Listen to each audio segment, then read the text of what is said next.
The Against All Odds podcast, sponsored by Oak Forest Recovery. Welcome to the Against All Odds podcast. I am your host, Rachel. We have The car host. Sitting shotgun in the car. She's got the keys. I'm in the back seat. I'm passenger. Yeah. Co-host RJ, and we have Garet in the building today. Bring that Derek energy. Nice. It's an inside joke. You guys wouldn't get it. Welcome. My name is Garet, man. Thank you for having me on your show. I really appreciate the opportunity to come here and be able to speak and be able to share the same table as you got, man. I believe that a lot of good conversations and ideas and everything, man, just comes from a table, man. And the conversations at tables, man, and whether we're at meetings or we're together at dinners or we're, I just think tables are very, very important, pieces in the world, like we love a table, right? We love a table because the conversations we have at tables. And Stories stories. If we can get the stories from the tables, we'd be fucking deep. We wouldn't need this, But I love it, man. And once again, thank you for having me. My name is Garet. I'm from Santa Clarita, California. I got a home group, which is the Rafters. I love that Rafters place. in Santa Clarita? A shout out to Mindset Recovery, man. Place where I be at, and so. I guess we're here to talk about me today, huh? Yeah. Not Derek, right? Yeah. Not Derek. Derek's gonna have to leave on this one. Where do you come from? Let's start at maybe the beginning of your story, dude. Yeah, let's tell us give us a little background. I'll start back. I'm born and raised in the Antelope Valley. I grew up in like a little town called Quartz Hill. I got a sister. My parents were married. I had a nice little house. And elementary school. Dad was a car salesman. Mom was rode horses and was a stay-at-home mom. And at the age of 5 years old, parents got a divorce. Dad sort of disappeared for a couple of years. Me and my sister went and stayed with my mom. I came home one day, so it was like nothing. They sat us up on the table. They're like, hey, we're getting divorced. So when you were 5 years old, the sister must have been 6. I really didn't understand. Like as kids, we don't understand what's going on, but there's, whatever's going on in the household. And, it was just like a split, went from a real big house down to a real small house. And, and it wasn't some months after that, like I come home and my mom, there was a guy there. My mom brought home a guy, you think nothing of it, still go about life. But, you start to see, like drugs and alcohol at home were very present, Mom, like maybe the drugs were hidden, but like it went from, for the next couple years with that guy, it was my mom getting beat up, 2 to 3 times, lots a week as kids, running out of the house to the nearest liquor store because there wasn't cell phones, calling the cops, and then coming home and he'd be gone for the night. My mom would give us this love and all this, maybe make us dinner, and then the next day, you go out, and he'd be back. You come home from school and he'd be back, and it'd be the same old cycle, and it just. And would you go to your dad's, or you just lived with your mom? My dad didn't. At this time, my dad was away, so I really didn't know where he went. My dad came back a few years later, and I had that option to go live with him. My sister did. My oldest sister went, and she went to go live with my dad. And I was that mama's boy at heart, man. Like I felt at this time now as a young kid that I needed to protect my mom and be with my mom and be like her her rock, and so for the next for the next lifetime, through all that addiction, alcoholism, and we moved every 30 to 45 days into a different place, cars, just different cars breaking down on the side of the road, all this turmoil stuff that was normal. Like we going out there, I go to all these food banks and food places and then the food stamp lines and all that stuff, getting that powdered peanut butter and powdered milk and bread, and just living off that, and the things with my mom is that all her relationships looked like that. So she was constantly in these drug, related relationships, and she constantly got her, beat up by guys and the abuse and the yelling and the screaming and the kids locked in the room and we're crying and we're like, And this is back when you're, so this is from 5 years old. This is now up until more than 8 to 10, and I get into junior high and And this is in the Antelope Valley. This is in Antelope Valley, Quartz Hill. Okay. I lived in Quartz Hill. Okay. And I remember as a kid being like, I walk into the bathrooms because now they're getting more loose with their partying and stuff. And and they have like those mirrors you get, when you play darts and you pop the balloon and you get the little, line mirror, Mickey Mouse on it or whatever, Betty Boop, Yeah. And I go in the bathrooms and I find these mirrors with lines on them and I come out, and I'd be pissed as a kid and I'd be like, I'll never do this, right? I'll never, like, Mom, I can't believe it again. Like and it just crush you and you run out of the house and, and I get on my bike and I go escape, and the abuse and the beating up and the stuff got really, really bad.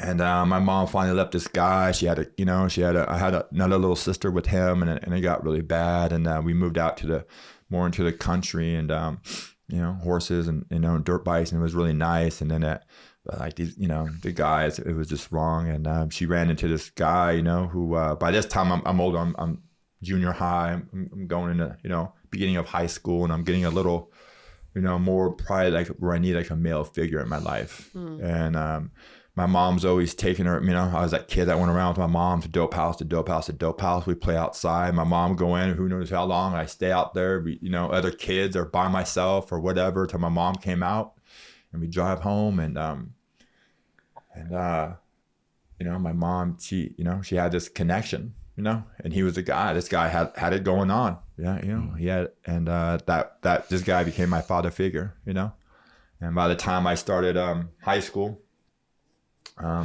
was partying, like I was already in junior high, like, we ditch at my house. We all would drink peppermint schnapps, have bonfires, ride our dirt bikes, get drunk, get bloody, get all messed up. But we're kids, like it was like, smoke some weed, like find my mom's mirror now. I take a little bump and put it back with aspirin, and all this stuff. And like it was like, go to school the next day and be like, damn, that was great.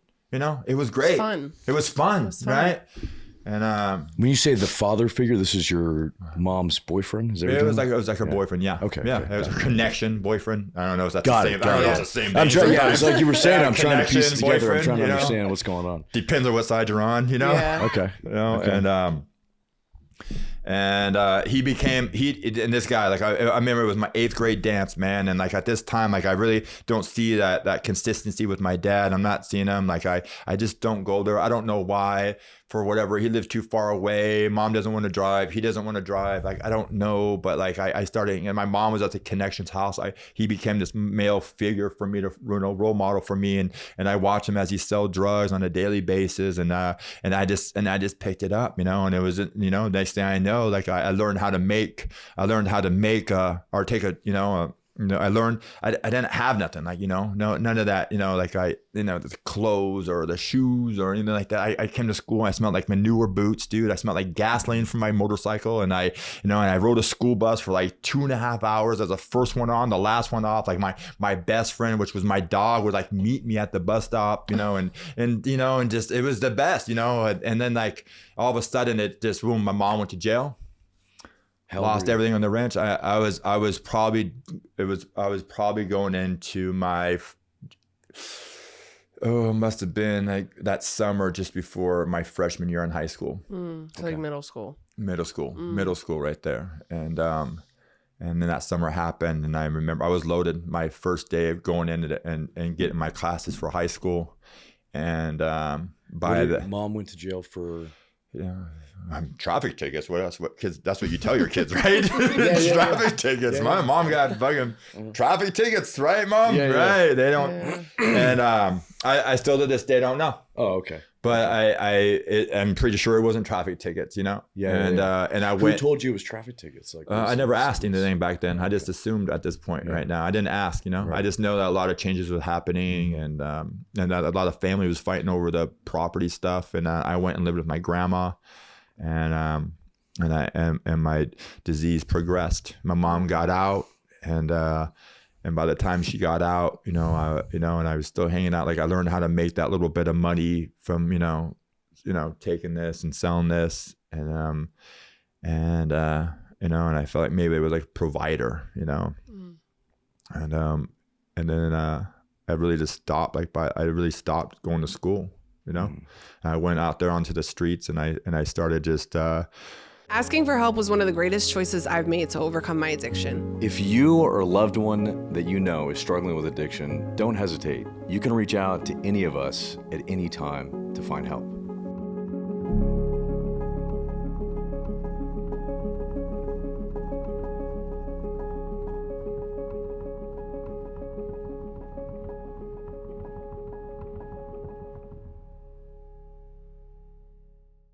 I started just selling drugs. I was on my bicycle, hitting these apartment complexes, selling drugs the best I could, and just to support my habit, put money in my pocket, do what I could do, and then I met some guys that were a little older than me that were involved in gangs and drugs, and I liked their lifestyle, and I hung out with these guys on a consistent basis. They picked me up from high school in some cool cars, and we go to these punk rock bands and we do all this stuff, and it's maybe because I didn't have this father figure, it's just like I felt like accepted, and I felt like I felt like connected right there, and like is there a lot of that in the Antelope Valley?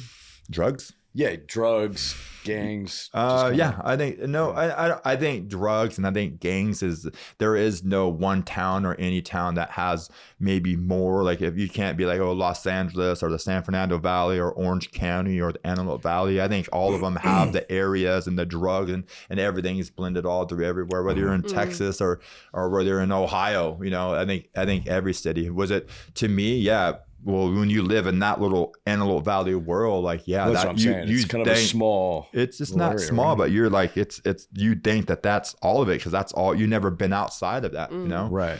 And it wasn't until like later, I stopped going to high school. I start, learning how to hustle these sacks, and I start, hanging out, and I'm just on this life, man. I get into this life of just that's mine, but I get into this life of just, that was my life, dude. I didn't go to school. I hung out with these older kids, and I got into drugs, and I got into gangs, and I got into just feeling like somebody, and by the time I was 17, and I get into like, I'm 17 years old, and I get picked up for like my first little crime. I'm in a stolen car, trying to get home so I can get some sleep, and I get pulled over because it has no brake lights on it, and I get a little taste of YA, and nothing much, and by the time I'm 20, 21, like I'm out of the house. I'm out of the house young.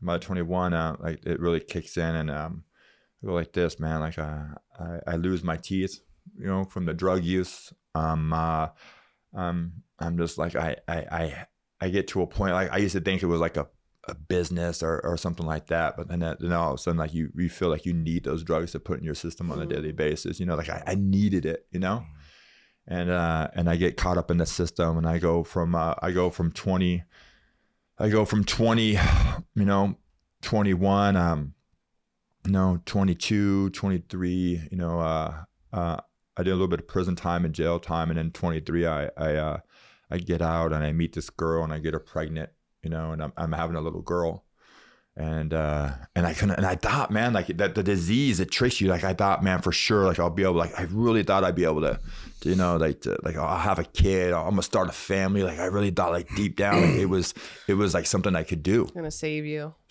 I thought you could get it together. Thought I can get it together. Like you get a house, you get a job, and the thing is, and I always talk about, I love this, man, is like I talk about this thing. It's called the fence, And at this point in my life, it's like God's on one side and the devil's on one side, and I'm sitting there, and we're all looking at this guy in a casket come up, and he's looking out, and he sees the devil, and he sees God, and the devil and God look at each other, and they turn around and start walking away, and as we're walking away, the devil looks at one of his disciples, and he's like, "Hey man, I forgot something back there," and he walks back over to this casket, and he sees this guy right there, and the guy in the casket standing right there goes, "Oh no, man." He's like, "Hey, I'm not ready."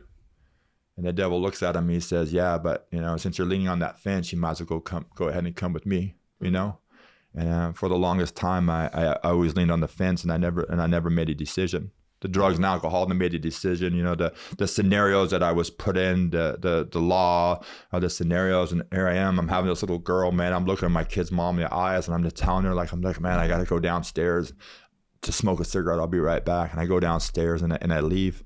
I end up in a garage. I go down the street into a garage, and I'm sitting there and I'm smoking dope for the next 2 days, you know, and I'm celebrating, I'm having a baby, you know, and my mom calls me up and she's like, hey, I want to let you know that you had a little baby girl and you should go to the hospital, you know, and see her, you know, and I sit there, you know, my mom says, like, I hope you're not too busy, because I'm like, Mom, I'm busy right now. I can't go to the hospital. And she's like, you got no job, you know, you ain't doing nothing, right? You should take your butt to the hospital to see this little girl, you know? And I find enough, I go over there and I see her, and I actually pick her up and I take her home. How old were you when you had your 22? 22? Okay. 22 years old. 22, 23. Yeah, I was 23 when I had my first. How old were you? 19. 19. Wow. Teen mom. Oh my God. Teen mom. Yay. Why did I not know that? 19. Yeah. Wow. Okay. Yeah. Okay. Okay. So 22, 23. Had this little girl, man, the most precious thing in the world, man. And it wasn't enough. Elissa. Yeah. Elissa. And I was not part of her life for that. I took her around doing everything a dad thought I was being a dad. I take her around in stolen cars, selling drugs. I take her, you know, I take her out to go all the stuff that you can think of, the scandalous stuff you can think of, man. I had this little girl in the car with me, you know. I didn't know how to be a dad. I didn't know how to be a father. I didn't know how to communicate. Like, sure. I tell her this, right? I get out of prison, you know, I build this trust back up with her. Now it's been a couple of years. She's maybe 4, right? You know, 3 or 4. Like I get out. She, you know, she's not really old enough to know what goes on. You know, I built this trust. Spend some time with her, and then I tell her, like, you know, she's like, "Dad, you want to come inside, put me to sleep?" And I'd be like, "You know what? I'll put a movie on. I'll be right there." And I know I disappeared for the next 3 years. And I know when I got out that time that she wouldn't hug me, and it took me. But I did. You know what I did is I sat there and I built that trust back up with this little girl.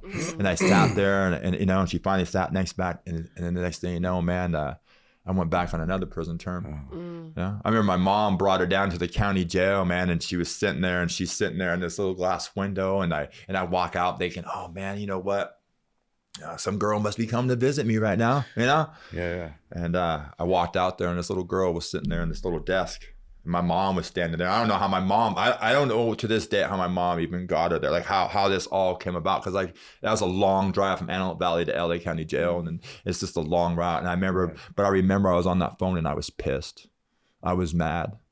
And her little hands on this glass, you know. What were you mad about? I was mad because how can you bring this little girl to see me like this, right? Okay, got it. Right. You know, I'm like, how can you bring her to see me like this? Who was watching her? Your mom or my mom? Her mom? Mom, grandparents. Oh, okay. Grandparents, you know, and she was raised by her grandparents. Right. And I remember that my mom told me there on that phone, she said, man, she said, little girl loves you no matter what. And for a person like me, I couldn't understand that with it, no matter what, because the only thing I loved no matter what was the drugs and alcohol. That's it, man. That's the only thing I could relate with love and the relationship I have, man. And I don't talk to her for the next, you know, 5 years, you know, 4 years. And, you know, I see her here and I see her there, but she doesn't want to, she nothing to do with me. No, nothing, you know. And I deserved it, you know, because I was out there doing nothing. I was caught up in this system of you know, drinking and using, man. Drinking, I get out, you know, I get out of prison and, you know, I'm good. I go into prison, like I get healthy. I won't use, I won't drink, you know, like I get healthy, like I get out. And as soon as I get out, man, the first thing I do is I take a drink. And then by the time I got back home, man, I'd be putting a needle in my arm, you know, and then I won't fall. No, I'm not checking in. I'm not doing nothing. And it's just like, and I'm just, you know, right back, you know, 7, 14, 21 days, 30 days, 45 days, I'm right back in, and I'm gone for another year, 2 or 3 years, you know, and it's just a repetitive cycle all the way through. You know, I had my dad, and I didn't talk to my dad for like 20 years, you know, nowhere near. I didn't, you know, my dad picked me up one time. I probably was 18 or at 17, 18. He picked me up from jail, man. And he asked me, he's like, man, can you just, you know, could you show up tomorrow to my house? And, I'd be like, yeah, I'll be there, Dad. I'll be there. And I get drunk, I get loaded, and I never show up. Asking for help was one of the greatest choices I've made to overcome my addiction. If you or a loved one that you know is struggling with addiction, don't hesitate. You can reach out to any of us at any time to find help.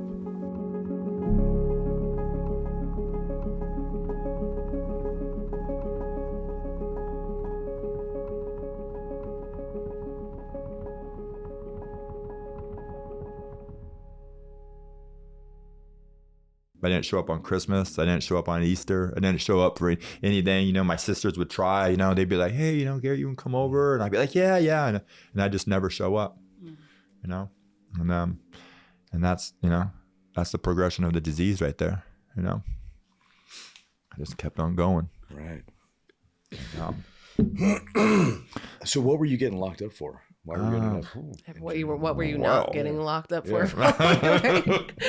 I got locked up. I mean, they got me for intent to manufacture GTA. I beat somebody up, you know, another GTA.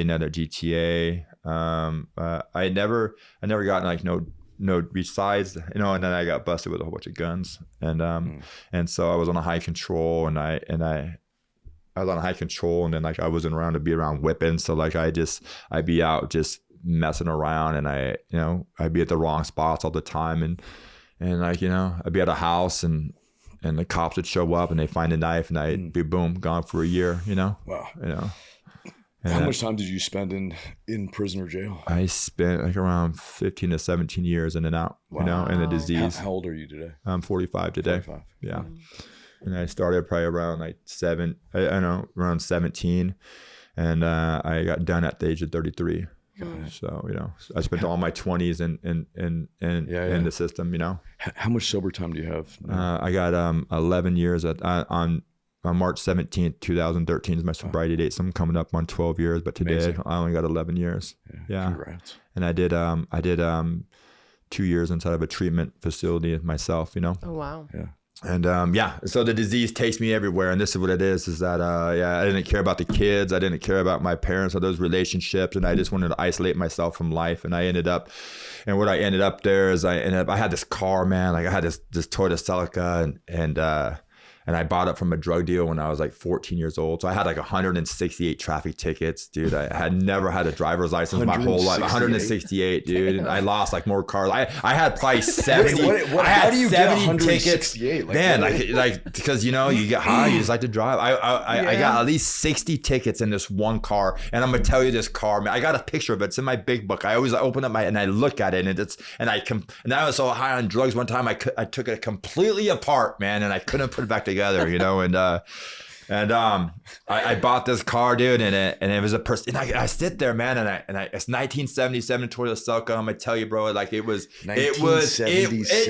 dying of drugs and alcohol before it even met me, right? It was just done. But to me, as like a 15-year-old kid, and I find this in somebody's backyard, and I'm selling drugs, and I'm like, look, dude, and I just brought a battery and I started it, bro, and then I went to Walmart. I went to Walmart, bro, and I got spray paint, dude.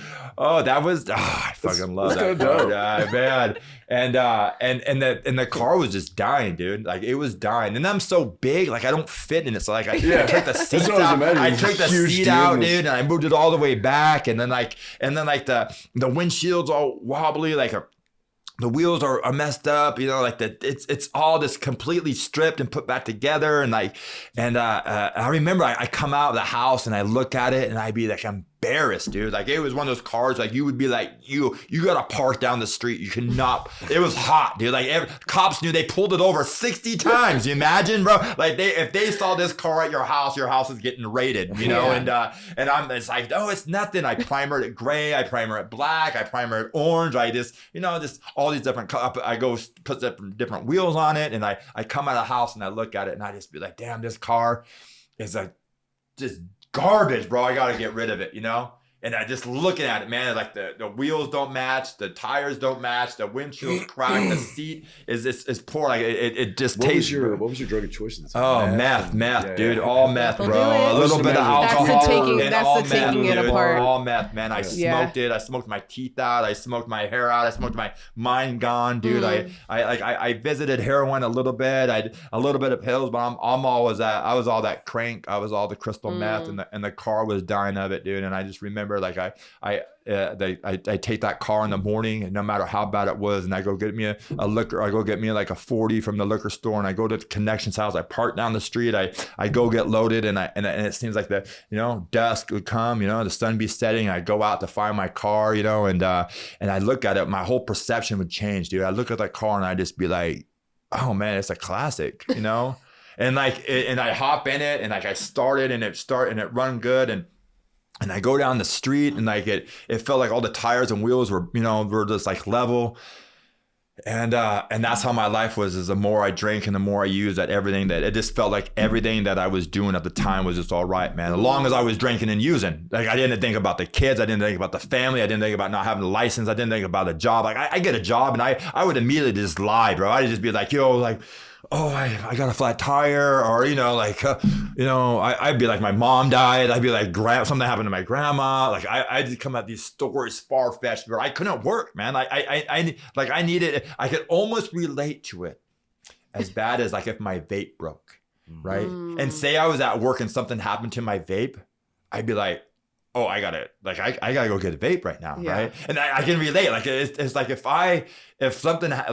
the drugs are out, I can't work, dude. Like I'm walking away. I'm gonna fire you. I don't care. Like I gotta get well, right? And that car, that is like that perception, man. And that's what it is. Is the more I drank and the more I used, the more that lifestyle was just great, man. I go into prison, and I start using. I chipped into some heroin when I was inside prison, and I started using needle when I was in prison, and I was like, man, I'm not gonna, I'm like, this is gonna stay here.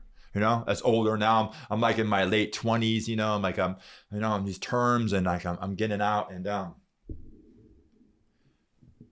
I really thought, man, that I would never, like I really thought I could leave all that stuff inside the prison, but then I got out, man, and I started putting a needle in my arm, and I'm doing meth and heroin and at this time, I don't care about nothing, dude. Like I get to a point where I didn't care. I mean, that daughter, I wanted her to stay away from me because it's like gone, right? I was cool. I live in the bush in the street, dude. I got track marks from my ankles up my legs, up to my neck, down my arms. I got bandanas wrapped around my arms. I'm bird bathing. I'm turning these gas stations bathrooms into my prison cell, and I'm sitting there, and I'm like butt naked. I'm listening to people under the door, and I'm like I have the water running. I'm trying to do my laundry, and I'm trying to, and I'm putting an old needle. I'm just poking them. I'm just killing myself, dude. And I'm just trying to get well, and man, I get busted. I go to one treatment center, and it's like, did you ever do meth? Were you? Yeah, I didn't like meth. Yeah, you didn't. I went on a week run. just 1 week. Nice. Just 1 week. Yeah, meth crack. I'm a crackhead. Oh, nice. I like the crack. Oh, you're my people. Yeah, you're my people. I like the crack. Come on. The meth didn't do it for me. Yeah. I didn't. I got weird, but I did it for 7 days straight. I'm like, I don't like this, but I did it for 7 days straight. Crack did it for me. Yeah, the crack and heroin mix was. Crack and heroin? Yeah. It was the best until it wasn't. That's exactly what crack and heroin was. Fucking I smoked crack in jail.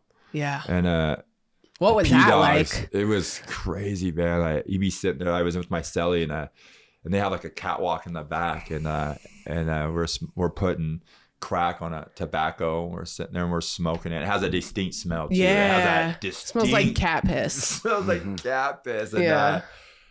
And you just be there, and it just be sketchy, man. It'd be playing possum. Dude, I can't imagine. It'd be like and you'd be like, wah, wah, wah, wah, wah, wah. And then you'd be like, are they in the catwalk? And like, and then my cellie too, man. He'd trip out, man. Like I couldn't smoke. I don't know if I could smoke crack in prison, dude. I was paranoid as fuck by myself in a home by myself, like with no one. I thought they were super. people there, but They're my friends. yeah. So how much time did you spend behind bars? I'm from 17 to 33. Wow. Yeah. Yeah, in and out. Yeah, And what was the longest time you spent there? 3 years. 3 years. Yeah, And was there a lot of politics and lots of politics. Yeah. what did that look like? Look like I'm white, you're Mexican, you're black. And, yeah. But did you have to like get involved and stuff? Did you have 100%. to- I was involved in all of it. Yeah. Yeah, 100%. Yeah, I love that lifestyle. Asking for help was one of the greatest choices I've made to overcome my addiction. If you or a loved one that you know is struggling with addiction, don't hesitate. You can reach out to any of us at any time to find help.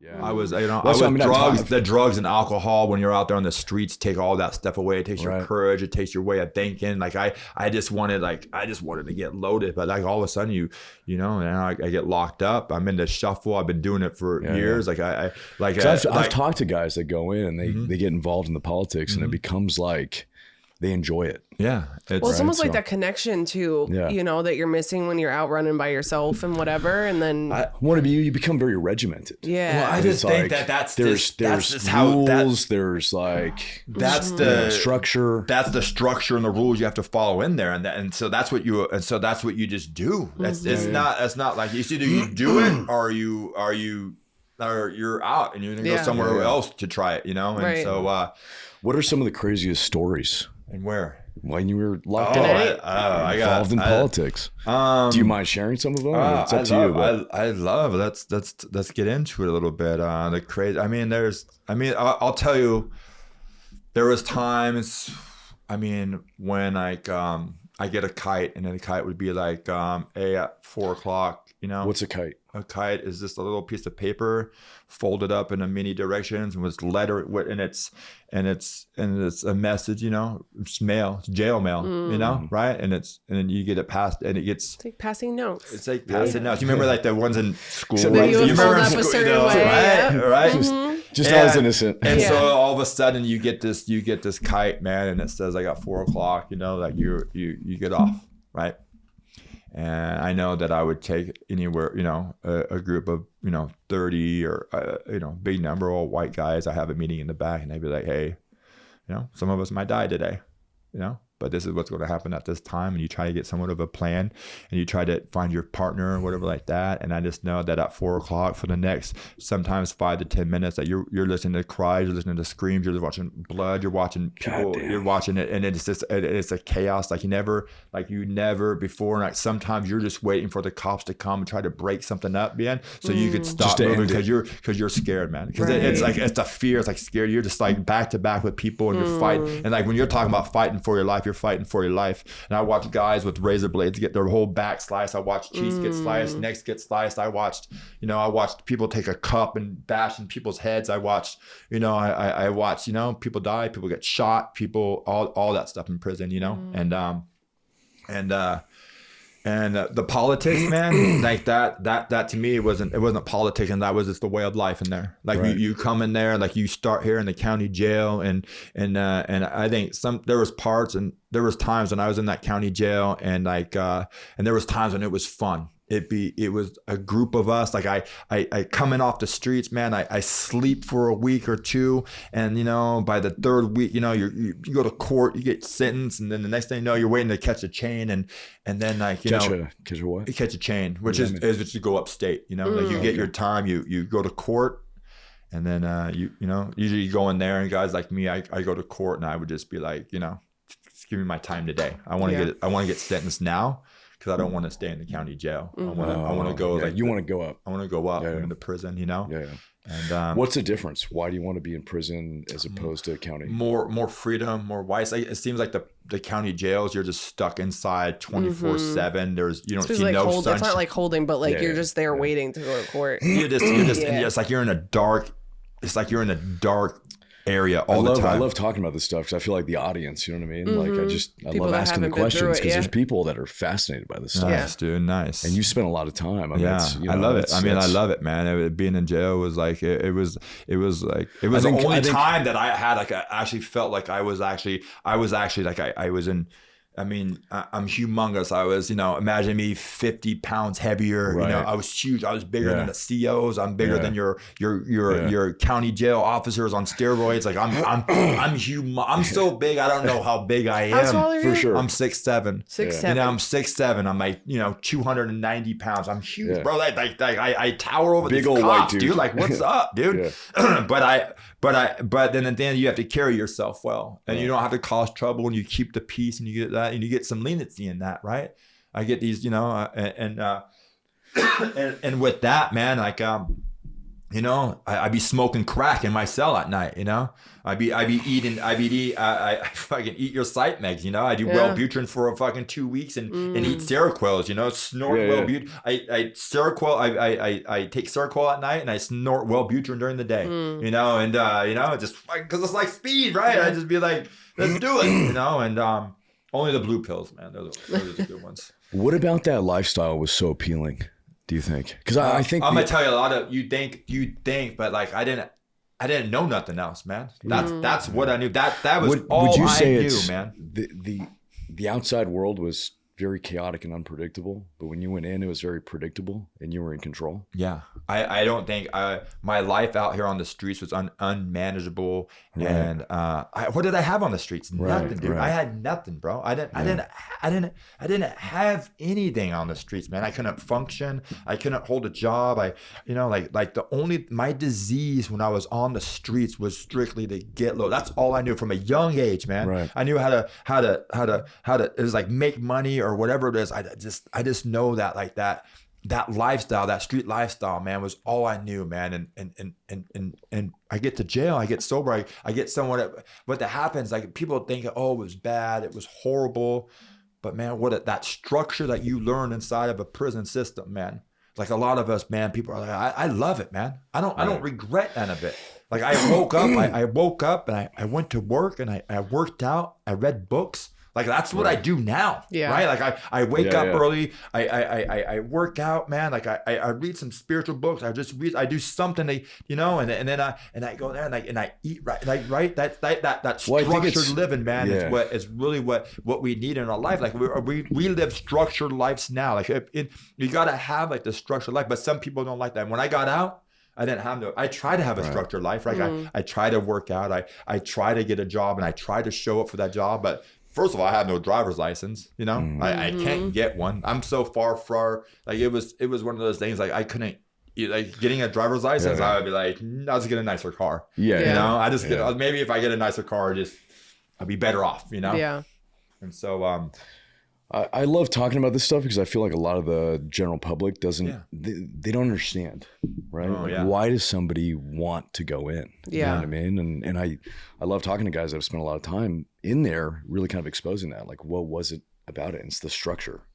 Well, like I think a lot of it, like, we had no choice when we're on the streets. Right. We had no choice. Like I don't think like we go in there and we're able to get our bearings back, and we're able to get that little bit of clean time or sober time, and we go in there and it's like, man, like you start getting a structured lifestyle inside there, and even though it's in prison and all that stuff, like there's like you get accepted by your brothers, you get hanging out with people, you're working out, you're laughing, you're doing all that stuff. You get out, you don't have none of that. Right. None of it, right? Yeah. What are we doing, right? We're hiding in a room, fucking smoking crack. We're in the desert. We're in the, doing all this stuff to get loaded. It's like the opposite of addiction is connection, right? And I feel like you probably got a lot of connection while you're in there. Oh, yeah, absolutely. Right. Yeah, definitely so. I love that connection. Yeah.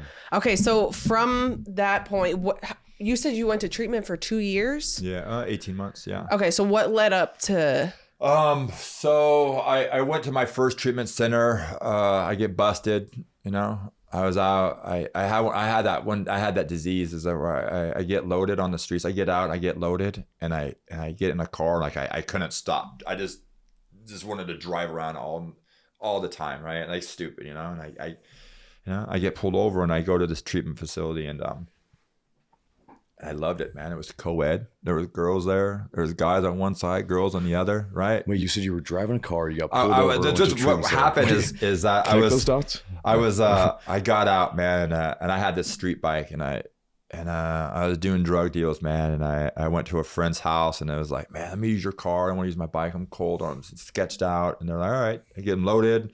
They let me use their car. I leave their car. It's like 2:00 in the morning, you know, but their car's nice. So I'm like, hey, you know, and I could nicer the car. Yeah. The nicer the car, you don't get bothered, right? You just gotta follow, you know, 10 to 2, you know, follow the street signs, you know, even though I keep on nodding out, you know, and I look, you know, whacked. Asking for help was one of the greatest choices I've made to overcome my addiction. If you or a loved one that you know is struggling with addiction, don't hesitate. You can reach out to any of us at any time to find help.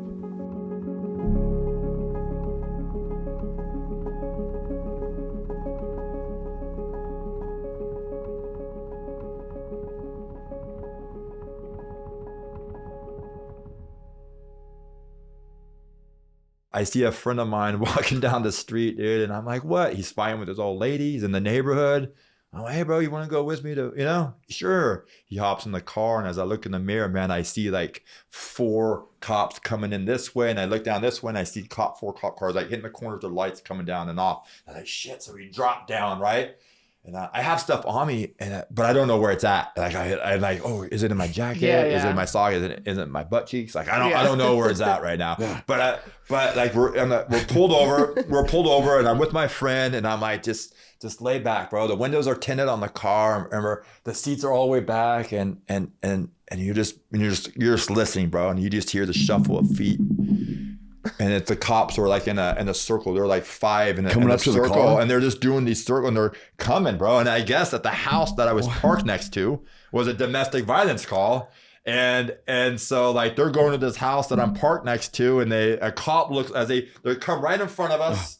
And they see you just one cop just oh my God. Looks over. Not sketchy at all. And just looks right over, and he's like, just people in the car. And he was like, fuck, and they pull us out, man, and they search us, right? I'm trying to tell them, like, it's not my, and they're like, well, whose car is it? It's not my car, it's my friend's car. And I'm like, I don't want to send the cops to my friend's house. It's getting from bad to worse. It's getting bad from worse, man. And my friend shows up, and I'm like, you know, to get her car, and I'm like trying to let her know, like in some lingo, that like the drugs are in my jacket inside your car, right? I'm like, you know, and like I cut open like the lining, and it's like in the jacket somehow, it's and free flowing in there. It's just floating around, and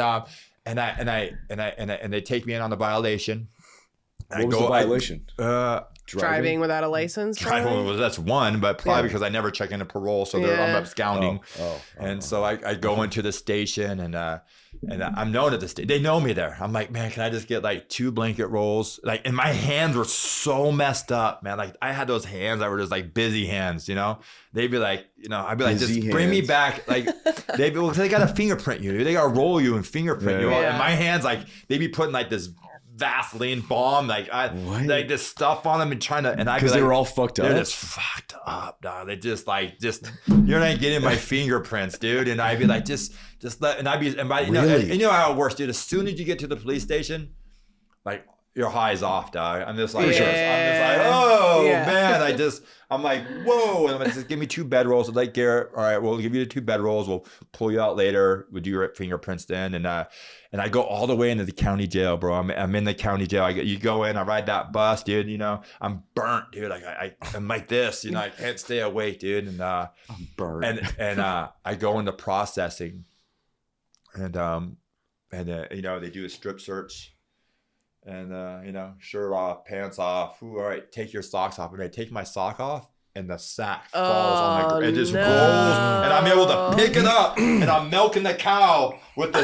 1/4 ounce or whatever in my hand right here, and the guys next to me saw it, and they're just like, oh my God. And so we go from there, we get our little peanut butter and jelly sandwich and some grape juice, and we go to this medical line, and we're all eating it, man. Just, you know, here. And then I tie it up, and I put it in my clothes, and then I put it in my clothes, dude. And I'll get it later, you know. And I put it in my clothes, and I arrive in a treatment center, right?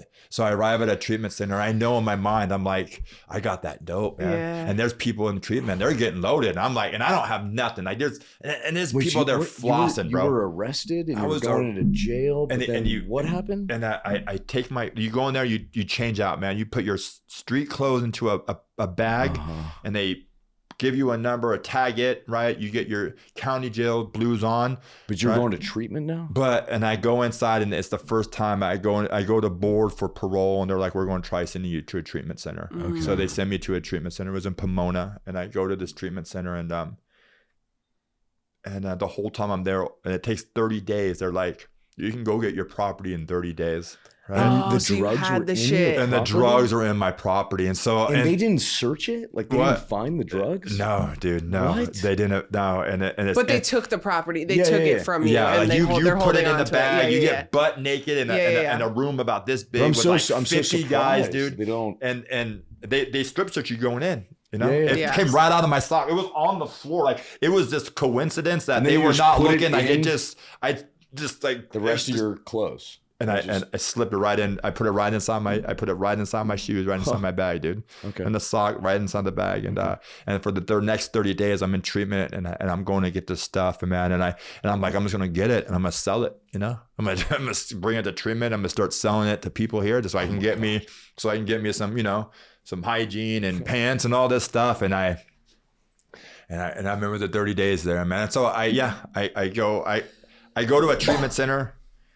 My first one I ever been to. I never to this point, the only treatment things I have, like I was in prison in Tehachapi State Prison, or a couple yards I was at, that they bring panels to these yards, right? And it was really cold, and so I drink the coffee, I relayed, I loved it. Like I identify with all the, these people coming in HNI panels, and I go to this treatment facility, and I love it, dude. What is the treatment facility? It was a BHU. It was a behavioral health unit. It's like a county. It was a county and state funded. It was huge. It was an old hotel, dude, with guys on one side and girls on the other, bro. Mostly prison, like everybody. It was everything. It was everybody together type thing.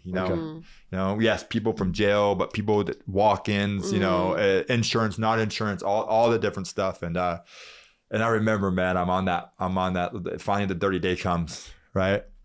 And I got my shadow with me because they don't trust you. I don't know why they don't trust you, And I'm like, I'll go by myself. You don't need to get out of the car with me, And they're like, no, he has to go with you. Okay, so I get out of the car, and I got my shadow with me. I'm like, look, dude, I got drugs in my property.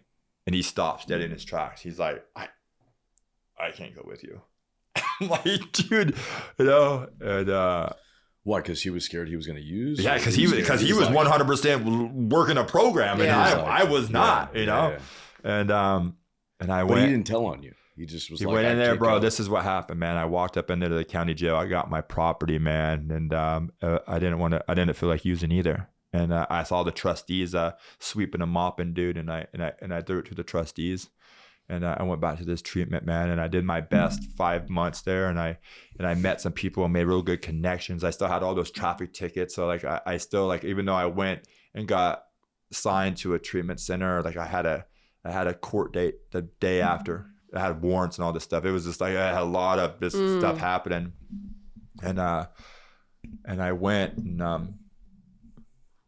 I went to court. And I had like papers from the judge, from the city of Pomona, from the mayor. Like I was doing all this good stuff, man. And it was like my first time I ever walked into the front of a courthouse, and I went through the doors, and I went to a courtroom, and I sat down. I usually come in through the back, and for a second I thought, like, maybe this will work.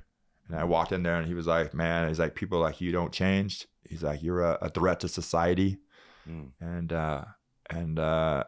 he like took those papers, all the stuff I had signed, and he threw them to the side, man. And they're like, arrest him. And I remember that I went in the back to this holding tank, and I went to this little concrete, holding transfer tank to go downstairs. You for what? I'm confused. I had warrants for my arrest. I had 100. So you have all these warrants. You're in treatment. I'm in treatment. 30 days. So I had multiple cases going on. Okay. And so like they sent me on parole violation. They sent me to treatment, but then I had like other cases that I had. So, but since the parole outweighed the county stuff, like they made you do parole or the state stuff first, and then you have to go take care of your state. Okay, so you show up to take care of the So other I show thing. up to state. They arrested me. I go inside. I'm sitting in the cell, and it was like the first time I ever been arrested, sober, clean, sober mind, everything. And how much time did you have? You had 5 months. About 5 months, and this was actually this was following Cinco de Mayo. I know that. And you're feeling like, wow, this could really work. Like I might get this thing. I feel like I got it, and I remember this happens. And I get arrested, and I sat in that cell. I think it was like the first time I ever had like some kind of a spiritual. I think it was the first time I ever had like this thing I ever thought about like thought ahead for a second. And I really took a look in, and I was just like sick and tired of living this lifestyle I was living. I was tired, bro. Like I was just like, you come to a point in my life, I was just like, I sat there in that fetal position, and I was just tired, man. Asking for help was one of the greatest choices I've made to overcome my addiction. If you or a loved one that you know is struggling with addiction, don't hesitate. You can reach out to any of us at any time to find help.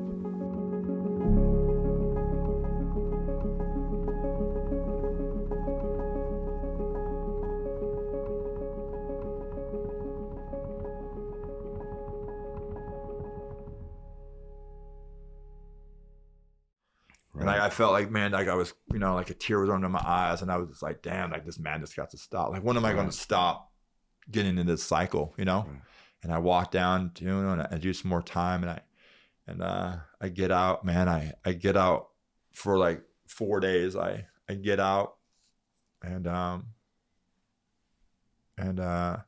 4 days later, I'm at a house, and the cops hit it, and they reach in my backpack. Getting high? I'm loaded from the moment I got out. So you had after 5 treatment, months. 5 months. I go into jail. I'm sober. I'm reading the big book on counts and all this stuff. And the moment I got out, 4 days. I used.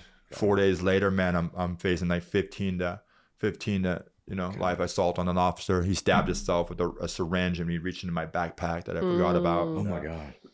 It's all bad, dude.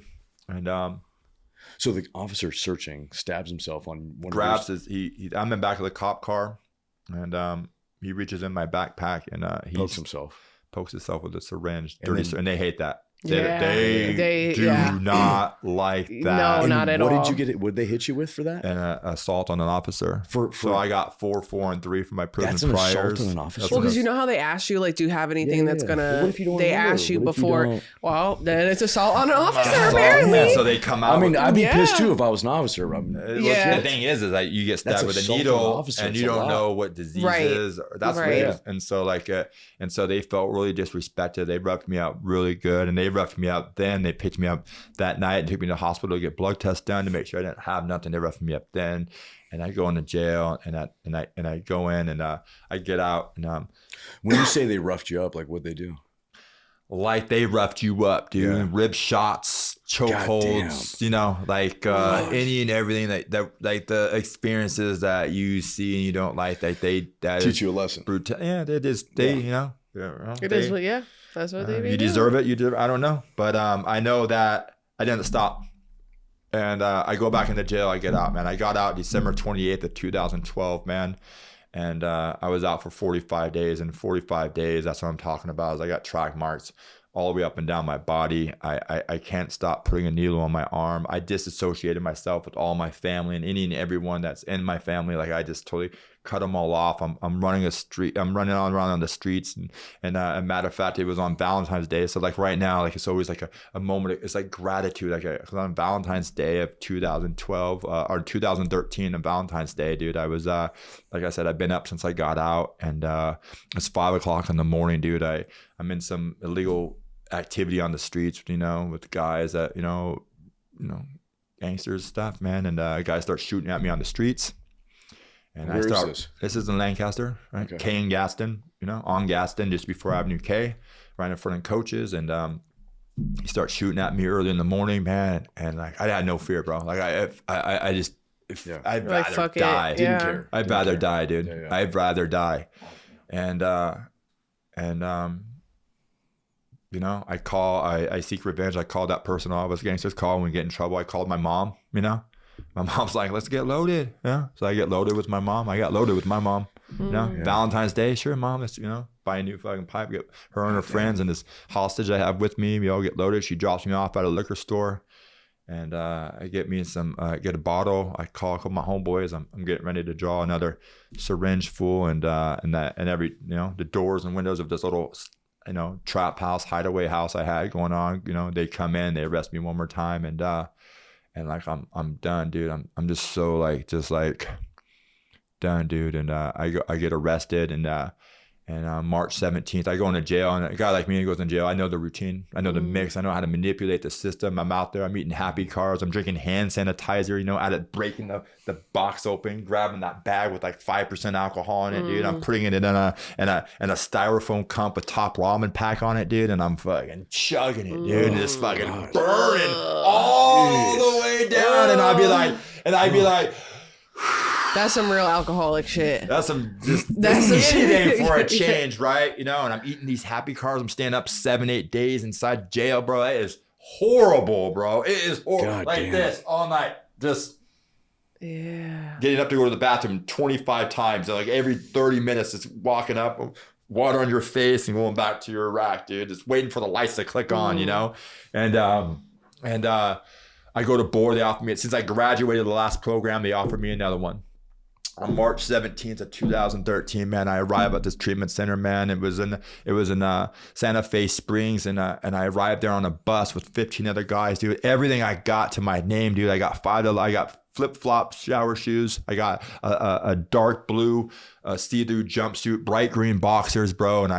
And I'm sitting there, man, in that position I've been in so many times, dude. I'm like this, right? I'm just sitting there, and I'm like, damn, how did I get here again? Like, how is it that like I really deep down want something different, right? But I'm stuck, you know, not having it, man.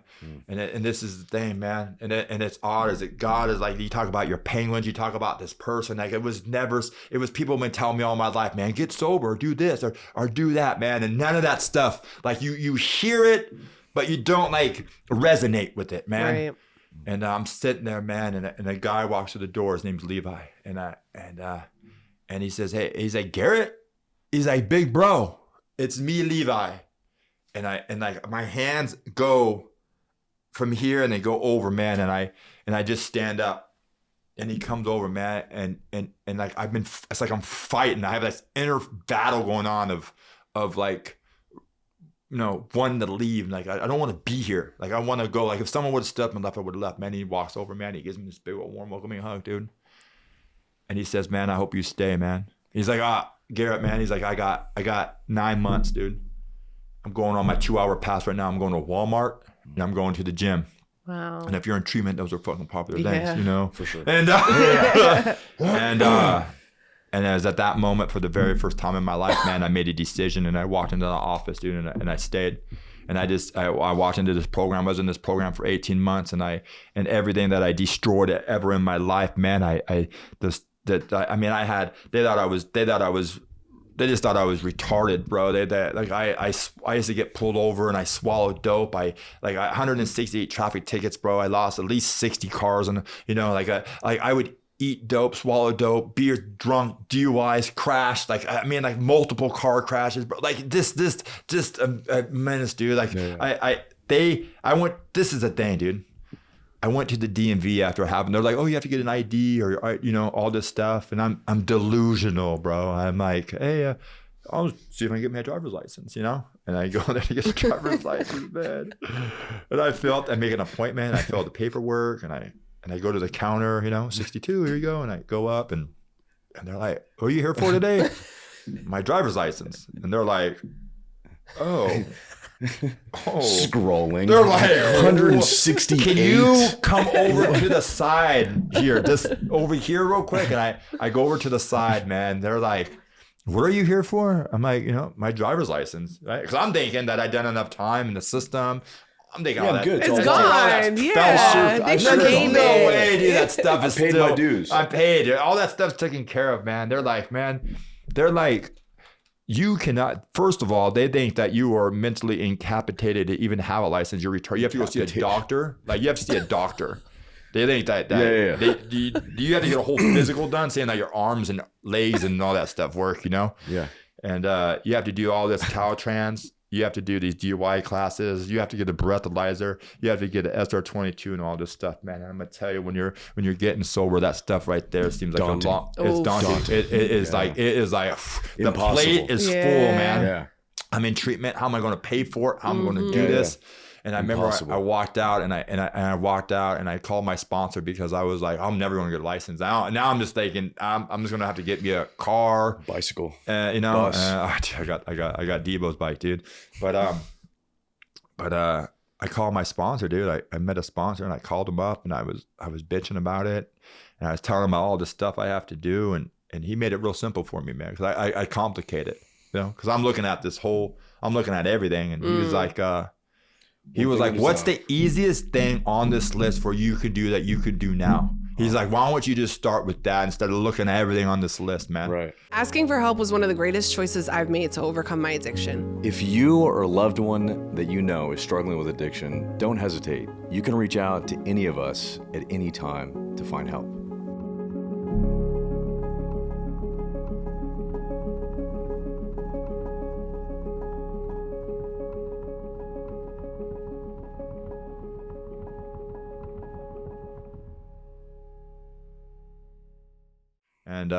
And I just started going at it, man, one thing at a time. And I started doing those DUI classes. I started doing Caltrans. I went and had that physical done from the hospital, sent it to Sacramento, and I just started taking steps forward, man. I got me my first little job through a agency because I was a parolee, so I had to go through this agency, and I got me a little $4 an hour job, which I rode me a beach cruiser too, you know, and I got me a $200 paycheck every single week, which they took 90% of that check every week, and I gladly gave it to them, and I got my money for the cigarettes and for my gym and Walmart passes, you know, and I just stuck, man, and I remember, man, I love Levi, man. And Levi he was like my trudging buddy in there. I knew him from the streets. He was smart. Like, he knew the book, dude. Like, he didn't have, like, I go to meetings with him and all that stuff. Like, we have our groups and he, you know, they'd be chapter 5 and he'd be like, he knew it by heart, dude. I envy that guy, right? Yeah. I envy because I watched him get his recovery. I watched him like, he had everything I wanted, man. You know, he got that nice job. He had his parents got him a truck, you know. We're going through we got commitments together and all this stuff. He's graduating, you know. He's getting a steak and lobster dinner. I never had a steak and lobster dinner to this point in my life. I've never had steak and lobster, and especially at the same time, right? Yeah. And I don't even know how to eat it. Right? You know, it's right. Yeah. Like, it's and Levi, man, he just seems so smart, man, and he gets this job, and not only that, he gets this beautiful girlfriend, dude.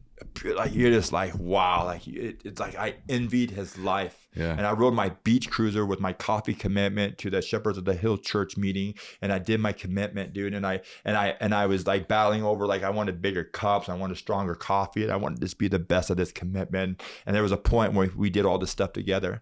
But then as he started moving away and his job got busy and his life got busy and his girl got busy, man, I saw less and less and less of Levi. And I'd call him on the phone and I'd be like, Levi, are you making it tonight, man? And once again, man, he'd be like, oh, you know, my girl and I, man, this is date night. And I'd be like, oh, fucking Levi got a date night, dude. I fucking love that, dude, right? Yeah. I can't wait to have me a date night, right? And then I call him, you know, and I'd be like, hey, who about this week? He'd be like, dude, I'm working that overtime, making that big money, you know? I got this. We're getting this bigger house, you know, and all this stuff. And you're like, "Fuck, man." He's got all these big important things. Yeah. Because sobriety is delivering all this stuff to him. Yeah. But he's forgetting the number one thing, dude. And, right. I'm going to this. Yeah. I'm going to my DUI classes. I'm so ashamed of riding this bike, you know, because there's cute girls at the class, you know, DUI classes, and I'm like, I'm riding this fucking beach cruiser, right? And I'm parking it's the dating pool. I'm parking it like 2 blocks down and tying it up, and I'm going to Starbucks, and I really don't know how to order from Starbucks. I'm just faking it. Black coffee, please. You know, large. They're like, large. I'm like, well, venti, grande, right? Learning lingo. But I was out there drinking it. One day. And I haven't talked to Levi. For a few months, dude. And as I was drinking my coffee, getting ready to go to my DUI class, man, I'm sitting there and I see Levi walk up, man, and he's disarrayed. His pants don't fit him. His shirt's ripped up, dude. He's tore up from the floor up, dude. Doesn't have his truck in his life, man. And he came up and he asked me for $5, dude. And he said, and he wasn't lying. He was like, man, I'm gonna get a bottle. You know, I was like, damn, Levi, I gotta go to my class, but meet me after. You know, we can go to Wiener Schnitzel's right there. And Levi, man, he got drunk, man. Yeah. And he went out. Right. And I no longer envied his life, man. Yeah. I watched him, and he didn't want to come back in. Right. You know, he totally like when I was in there, I used to think that all that stuff, man, that house, the car, the job, it was all the stuff that I wanted, man. Right. But I just wanted, you know, what I really want is what I have today. I just wanted to wake up and not want to have to drink, hit or fix it, or something to put inside my sifter to change the way I was feeling, man. Like I like, you know, like we sit here and we think about like our family's back. I was sitting there, man. I was sitting at the beach with my, you know, I say like during my recovery, and I like my daughter, my dad, my mom, like my counselor, like, you know, I met this, I'm big, I'm in there, I'm just like fucking pushing my weight around with my counselor, and she'd be like, sit your ass down, you know? And you can't come in here scaring everybody like that, man. She's like, you scared that, but you don't scare me, right? And she'd tell me things about her, man, that made me really grateful, you know? And man, I always give a shout out, man. I love Dolores Thomas. I still talk to her, man, a couple times a year, man. I call her, man, and just to hear my counselor's voice sometimes, man, it's really just like puts a good end, man. And I'll tell you about that little girl who I never talked to again. Is at the age of 9 years old, I was reintroduced to my daughter, right? By this time, I have like a year, and what was that like? I'm gonna tell you, for any parent who stepped away from their child's life, that if they say it's easy to step back, and it's not. Child hates you. She hated me. You know, she didn't know me. She hated me. I mean, she might have, but like deep down, like they don't trust you. They watch you. They don't sit next to you. They really don't want to be around you alone. And I'm gonna tell you, you just gotta keep consistent, man. And I stay consistent, dude. And I'm gonna tell me and my daughter, like the only life I knew outside of the life that I didn't know was I learned a life of recovery. I went through treatment. I graduated. I got all my first, you know, you can talk about inside that, right? You know, I started the men's relationship with my dad. You know, with my mom, my dad. I got rid of all this hate. I started a new job. I got me a bicycle. I started working towards my license. I just started being a productive member. I got me a sponsor. I started working the steps. I got involved. I had to make commitments. And all this stuff, man. I just stayed. Like I almost came to a point where like I was scared to leave treatment because I was underneath this umbrella.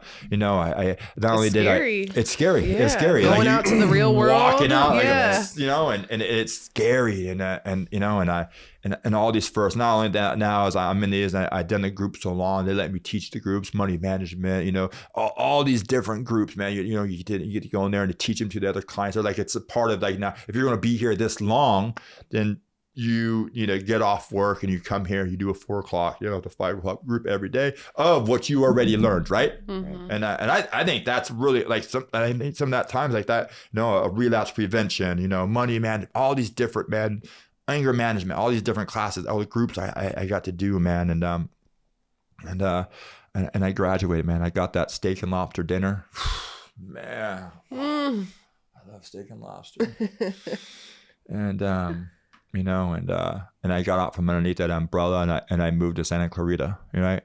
And the first thing I did when I got out is I went to a meeting, right? I didn't go see nobody. I literally left. I literally picked my mattress up off the street. It was wrapped in plastic, and all I had was a tub of Zoom Zoom and Wham Whams and a bag full of clothes. And what? Zoom Zoom and Wham Whams, dude. I'm talking like instant coffee, Little Debbie's, Top Ramen, and Zoom, Zoom, and that's it, dude. Yeah. Like that is it. Like it was just like that's it, you know, and no food whatsoever, right? And I went to a meeting of Alcoholics Anonymous, you know. And that place today is my home group, and I still go there, and I'm still of service there, and I'm still part. That's because that's my base. That's what taught me everything for my life today.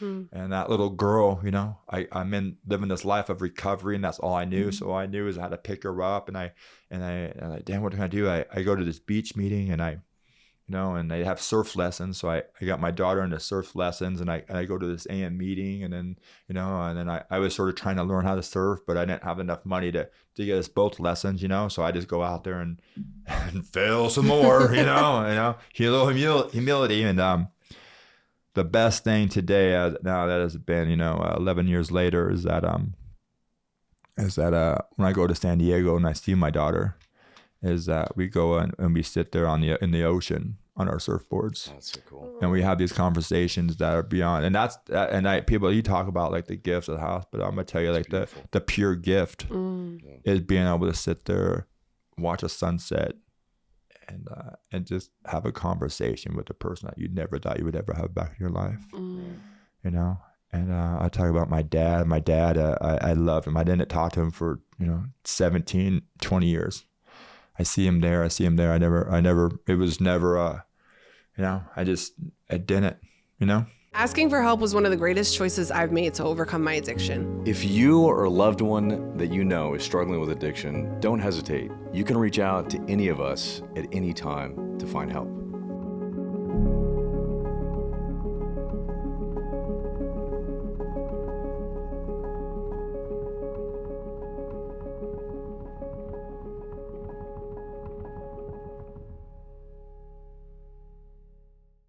And I met my dad when I was in treatment, and he came to visit me, and I started hanging out with my dad, and I started building this relationship with him, man. And I made these amends, and I just told him, I said, it's like with my daughter, with anybody else in this life, man. Like when I said I was gonna be there, I'd be there. And I didn't have no car when I got out of treatment. I didn't have a driver's license. I wasn't off parole yet. You know, I had barely the fundamentals of what it takes out there. You know, I rented a room, which, like I said, I got my mattress off the streets, bro. I ate out every meal. I did not cook. You know what I'm saying?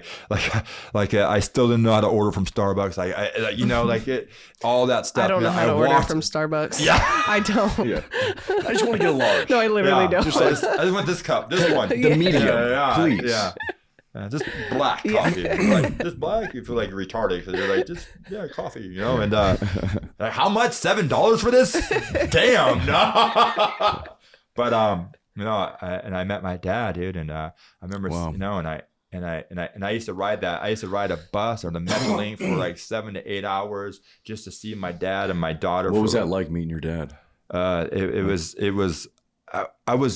that first time in treatment, I'm sitting there, man, and your mind just goes crazy, man. You know, you start thinking of all the past, and you get resentful. I was getting angry. I was getting mad, and I haven't seen him in 20 years, you know. Wow.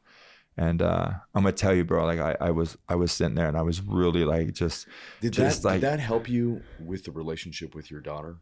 Having not seen your dad for 20 years, and then you processing that, and then also understanding that your daughter was going through a similar thing, and to be able to have that patience of rebuilding that relationship? I don't know, man. I don't know. Maybe it could be. Yeah. I just know that once I got sober and I got into relationships, the beginning of all that stuff, whether it was with my dad or with my daughter, like just, or with the family, like you never knew. Like I never knew that whole family. So like just getting involved in all that stuff, man, like it's not an easy task. Right. You know, it's not easy. Like you go there, some people, the families, they don't understand addiction. They don't understand the drugs. They don't understand like that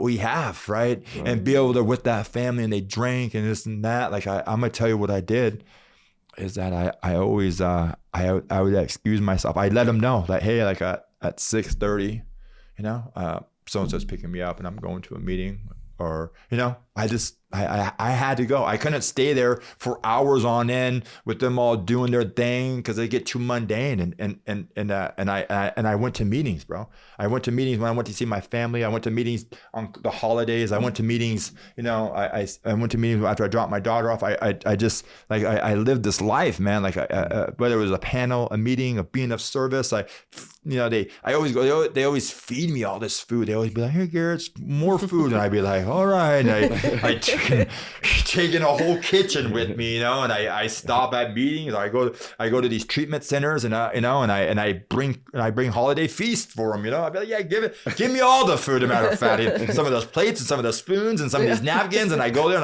and I set it up for the people that didn't have it, you know, and I just know that, like, I didn't think about that. The only thing I knew is that, like, I knew, like, when I tell them, like, I was going to be there for the 4th of July, I just started hanging out through the uncomfortableness, because at first it's uncomfortable. You're not used to the conversations with my mom, my stepmom, my dad, my sisters, my cousins, my nephews, and for the most part, I wouldn't hang out with adults. I hang out with all the kids. All the kids, dude. I'd just be like, it'd be like just all the little kids, bro. I take all the kids with, I don't care if it's 9, 10 of them. I take them all on desert walks to hunt lizards. I take them, you know, to shoot hoops out front. Nerf gun wars. Like, I swim. I hang out with all the kids, because the kids is a pure, man, you know, because you know, and the adults want to do the conversations, you know, what you're working. Oh, you know, I'm working in a factory making $4 an hour, you know. Like, how old are you? Like, I'm 33, you know. Like, I'm doing good, you know, like, you know, but I built that relationship with my dad, and I made those amends, and I got to do some very special stuff, and then during COVID, my dad passed away, you know. Sorry. And I was thankful, man. Like, you never know, like, when how much work of the program of God and all this stuff you're gonna have to put in, you know, to allow you to get through that. And I got through it, man. And then 11 months after that, dude, my mom passed away. And it was another heavy hit, because I had those reservations. I didn't know, like, if I was able to stay sober through that stuff, you know. I remember on my reservations, I had, like, something happened to my mom, right? I'm my mama's boy. She it doesn't matter, like, through all the pain, all the misery, all the everything that was, you know, and 100%, man, like, that's just another gift. That is that when that stuff happened, I did not think about taking a drink, hit or fix or nothing, putting it inside my system, dude. Isn't that incredible? Isn't that amazing? To go from the point where you can't deal with anything to being able to go through the most nightmarish things you could ever go through in your life and not even think about it is crazy. Yeah, it's crazy. Like it's such a beautiful thing. It was just one of the, like, I mean, I'm not saying, like, and for a guy like me that's not really involved with his emotions and feelings and all that stuff, because of institutionalization and all this stuff, and the way I grew up, man, like, I got to feel and walk through every little bit of that sadness and that emotionalness, you know, and it's all right to walk through sad, you know. And it's all right to be unhappy at times. It's all right to be, you know, uncomfortable, and it's all right, man. Like, it's just like just something we walk through here, man. And I walked through both of those, and you know, and I had me another kid. I had my little son, you know, and I got to walk through stuff with him. And I think the greatest achievement today, man, is I'm a full-time dad, and I got those little 5-year-olds in kindergarten right now, and I had him since he was 1, and I'm gonna tell you, like, I think God and somehow in this world knew that I needed to learn about love in a certain way, man, and something about having a kid. It just teaches about this unconditional love in a way, man, that, like, I can't explain it, man. Right. But being present and being there for him and being able to get all of his first, and, like, it's just like it's not about the gift. They say, like, don't let the gifts of recovery get in the way of gifts of recovery, you know, because if you're sitting here long enough and you do the work, man, you're gonna get those gifts, you know. And sometimes those gifts are the things that take us out, man. It's I never hear somebody that said that I lost my job or I lost nothing like that. They said, man, I got this and I got that, and I stopped doing my recovery, just like Levi. My life got too big. My life got too big, man, that they stopped paying their dues to the program of AA. I came in here desperate. I came in here for a new way of life, dude. I came in here with this, like, no matter what, they just said, like, if you have the faith and the trust inside this program, man, it will get you a better life, man. I didn't have no life life skills. I didn't have no living skills. I was doing fraud, no bank accounts. I never like had a phone. I didn't have not one thing, bro. Like I had to build exactly from scratch. My life is built, man, from that jumpsuit and that clear plastic bag with indigent envelopes, dude, and flip-flops, dude. Like my life has come from that, dude. And I get to keep it today because I keep grounded inside the program of Alcoholics Anonymous and in recovery, man. That's NA, AA, CA. I live my life to help other people, man. Because people, man, and I'm gonna tell you the greatest thing. People are like, why'd you do that for people, man? Why you do that? Why you do this, man? I'm gonna tell you because somebody did it for me. You know, and the only thing we can do here, man, is that we have to pass it on, man. Like people are like, why, you know, I do, like, I'll buy a person a car, or, you know, job, whatever, man. Like, you know why I do that?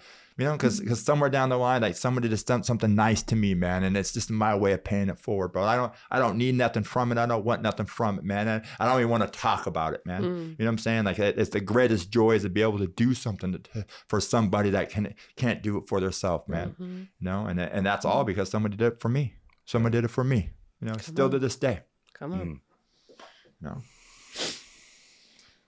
It's a really incredible story, man. To be honest, Yeah. I'm like, wow. It's a Celsius. It's Derek talking, not me. This is Derek. Derek's story. Derek's on a roll. Wow. God damn, man. So wait, what does your life look like today? What do you do? My life today is you got that big truck out there. Yeah. Well, I got, I'm going to tell you, like, if my life, I'm going to tell you, like, if you, I don't like talking about my life because I feel like when I talk about all the things I got, and it feels like I'm bragging, dude. Asking for help was one of the greatest choices I've made to overcome my addiction. If you or a loved one that you know is struggling with addiction, don't hesitate. You can reach out to any of us at any time to find help.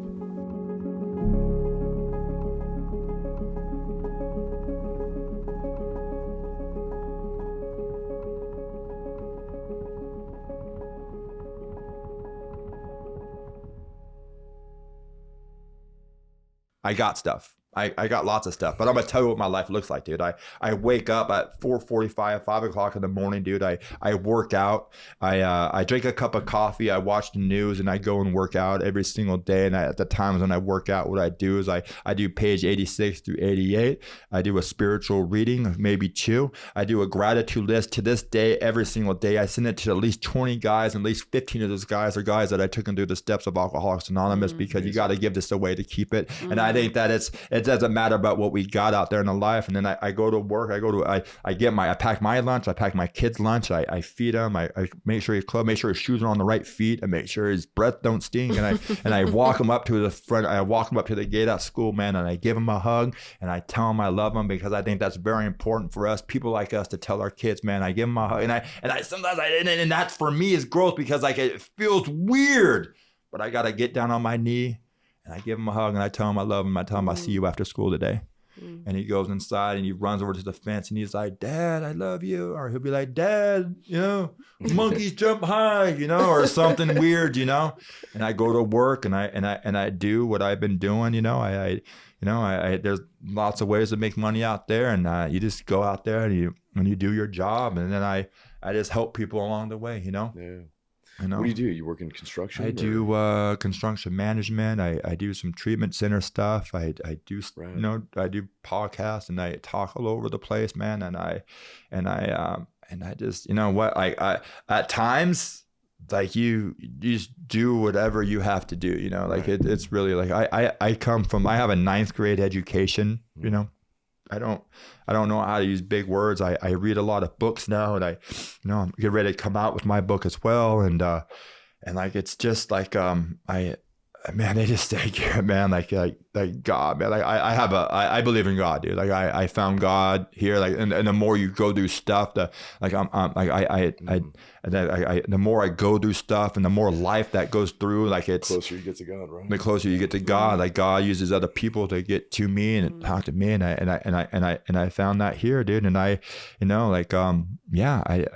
got construction management. I got a small business. I'm in with my mindset recovery, like you know, and I'm just a doer, bro. I'm a doer. Like what just make money, you know. That's it, you know. And then another thing is that you just You know, like sometimes, you know, like you get caught up in all that stuff. Like what I don't got is I forget about what I do got. And so I always got to stay grateful for the stuff I do got, you know? That's right. You know, I ride my motorcycle. I mean, like toys of the yin yang, traveling the world. It's like, I love all that stuff, bro. Like I never been nowhere, never done nothing. So like I go and do as much as I can. I see in the world, little, small, I mean, the city, cause it's just like, it is like a sense of gratitude. Like I was at the airport, dude. I'm at the airport. I'm going to like New York City, and I get in this layover, and I'm like, oh, I'm gonna go get me some black coffee, you know, and I leave my bag on the chair, and then I come back, and my bag is gone, and the plane is loaded, and they're boarding, and I'm like, and then I find out, I'm like, did security take it? Yeah, they took it. You're supposed to leave your bags on chairs at the airport, right? And then I find out I'm in the wrong. I'm supposed to be on B. I'm on A side, and like I have to get my stuff, and I barely make my plane, and I get over there. I get to New York. I'm in the Queens. I'm in like Manhattan. I go over the bridge. I watch with the plane. Like I'll go in Connecticut. Like it's just and like the gifts, bro. Like that is like, man. It's just be able to see like Hawaii. Man, I was in Hawaii, and I was surfing. You know, I surf. Man, ain't nothing like surfing. I ride motorcycles. I'm a adventurous dude. I cliff jumping and swimming in the water and boating and all this stuff, dude. I do it all, man. I do it all, man. And I'm in Hawaii, dude, and you know, I'm surfing. Like it's one thing being on the shore looking out, but being on that in the water looking in, dude, and the rainbow and the clouds and the cliffs, and you're riding these waves for like 2 minutes. The water's so shallow, you can see that, you know, the coral and all that stuff in it, dude. Like there is nothing.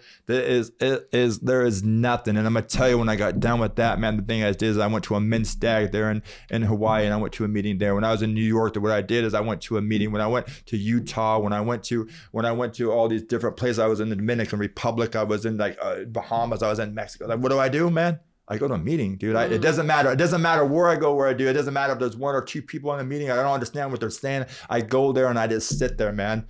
And I sit there and and it's just like, sometimes just going to different places and going to a meeting is like my joy, you know, you know, like, damn, you know, and I love it, man. And I get to, and that's just like the gifts of this program, dude.